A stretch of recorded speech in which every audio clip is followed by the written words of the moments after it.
Magandang araw mga kabiyahero. Habang nakapark ako, napansin ko si Manong kumakain.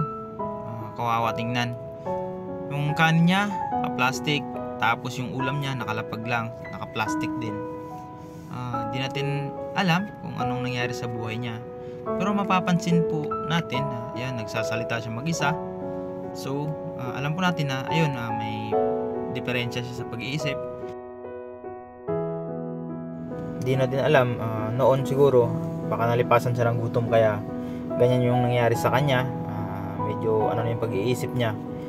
Diyan naman natin malalaman Ayan, medyo nagsasalita siya mag-isa, 'di ba? Kaya medyo may problema siya sa pag-iisip.